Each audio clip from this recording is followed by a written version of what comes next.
Welcome back, everyone, to Community Command, Community Civics 101. We're on day 4, and we're going to be expanding and going a bit deeper today and talking about follow the money. I'm going to show you the process and the reasoning behind why it's so important. Because you can't expect something when you haven't inspected it. So by now, you've seen something very clearly. So we now know that our community is not ran by choice, it is ran by decisions. I'm making sure that you're getting that our community is ran by decisions. And of course, today we're going to go deeper because if you really want to understand those decisions, you have to follow the money. And let me tell you something about budgets. Budgets always tell the story. I'm going to say that once again. Budgets always tell the story. So when we first go to look at what decisions have been made at those 3 levels that we talked about, council, commissioners, school board, the first thing you want to have in hand is the budget. What is on this budget? Why is this on the budget? What story is this budget telling me? Not just the numbers, the line items. What story is that telling me? And then you're going to correlate that with what's actually happening on the ground, because that is the important thing. What has materialized from the past budgets that justifies this budget? The budget tells a story, and we're going to learn how to read that.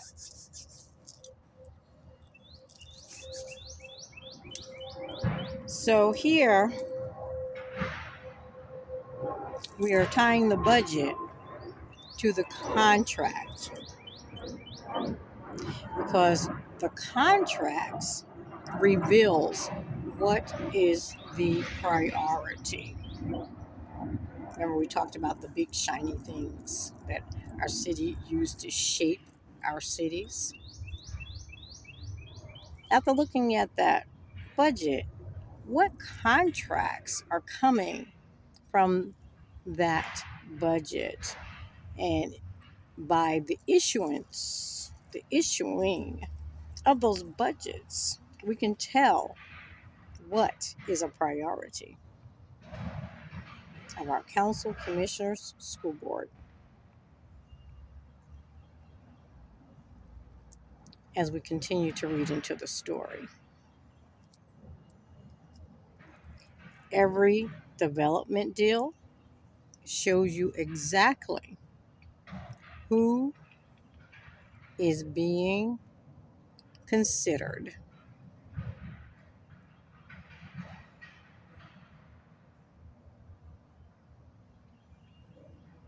And of course, who's not being considered. Learn to read the story. When money moves, decisions follow. When money moves, when it comes down from that big budget in our federal government down to our state, which puts it in those separate buckets to be allocated locally, that's when that decision mechanism starts working. Those small committees, those community meetings, and then those projects, those policies that's going to affect those projects. Being mindful again that our county commissioners approve budgets. City council approves projects that money's been allocated for. And authorities and agencies, and we're going to pause a moment here, manage funds that most people never even see. And the reason I say we're going to pause here, and there's going to be some more information about this in the Facebook post. Do follow me at no.pepto on Facebook. So I do put some additional information from these lessons there. These agencies and authorities that we don't see, they are the end receivers of money that doesn't get allocated, doesn't get used,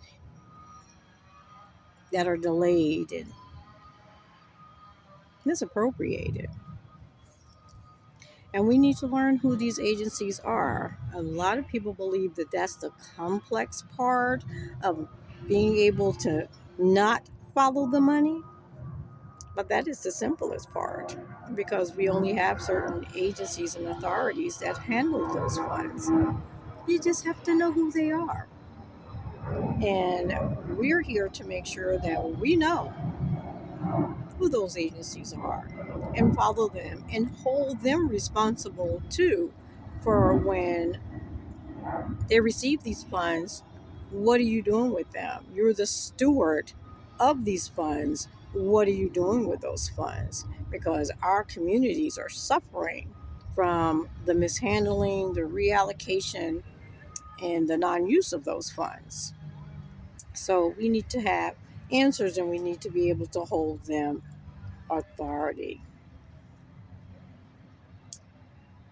If you don't know where the money is going, you don't know what your community is prioritizing. And be mindful, it's not what they say,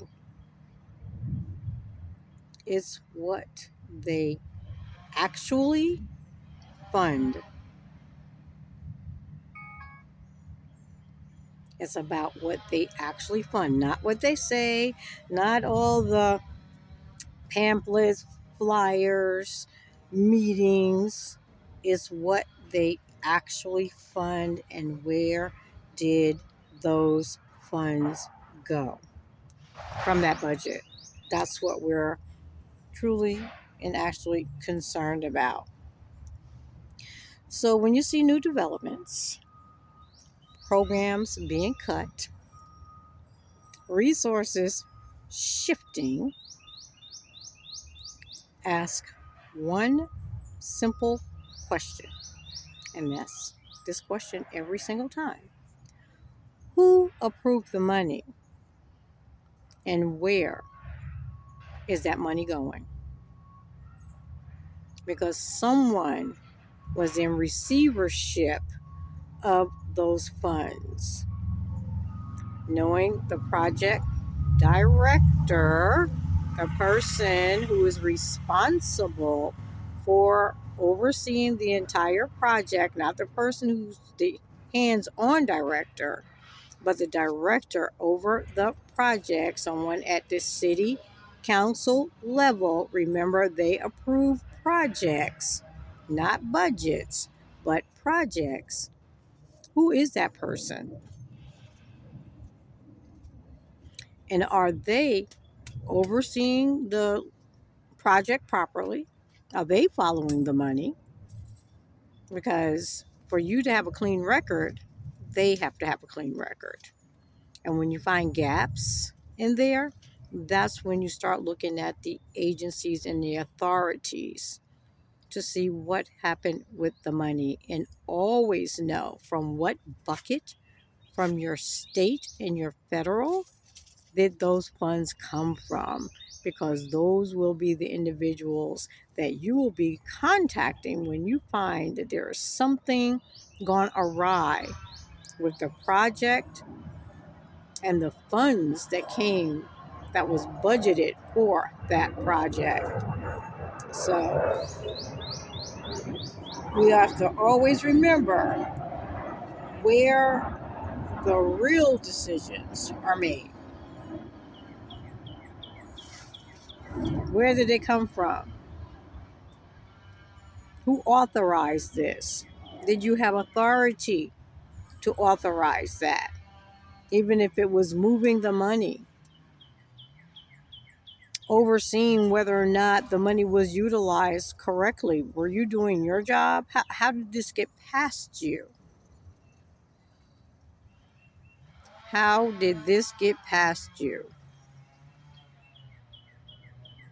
And we deserve to have these answers. This is our money. Make no mistake about that. The government has absolutely no way of generating income.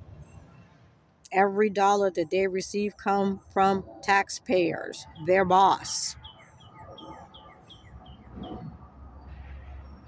And we have every right to know where that money comes from. Just like you budget at home for what happens at home. And if the decisions about that money doesn't go well, the household is not well. Same thing at our local, state, and federal as well. Those are our funds. Those are our budgets.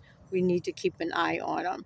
Even if it's just one person in the neighborhood that's reporting back to everybody else, we need to have that framework up and running.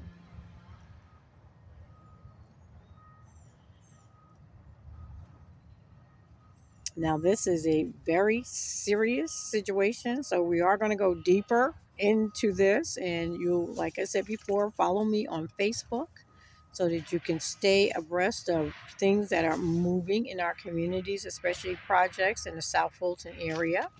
Right now, we got our city doing several projects, the big shiny things, not the things that really affect our community members. Those are our nonprofits like us, our foundations that are doing things that affect the people and engage the people.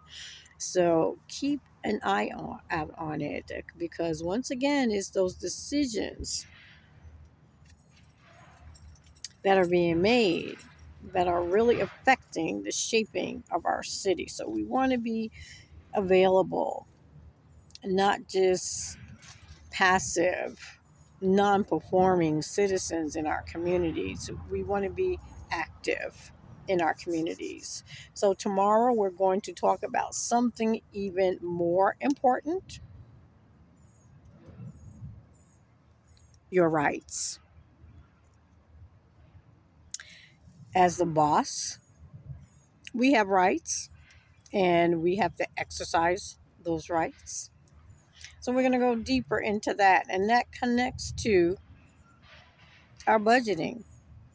We have the right to see what is going on with the money that we've paid into that bucket, to make sure that our community is shaping also not the way the council want it, but the way the city citizens want it as well, because you live in this city. You want to make sure it reflects the lifestyle that you came here for, and that is not completely changing to where you don't even recognize it anymore. So I look forward to engaging with you tomorrow and just learning how we as citizens engage in our rights and how we tie it to everything else that we've learned the last 4 days. Everybody continue having a great day. There is a lot of construction going on around here. This is a election year when you see a lot of activity going on, but it's always those 1 to 2 years right after the election that things seem to stall. So that's why we have to stay vigilant, and that's why we have to keep up and make sure that we're watching, that they know that we're watching, and that we can provide what is needed to make sure that these projects stay on track. This is Community Command, Community Civics 101, and I will see you tomorrow.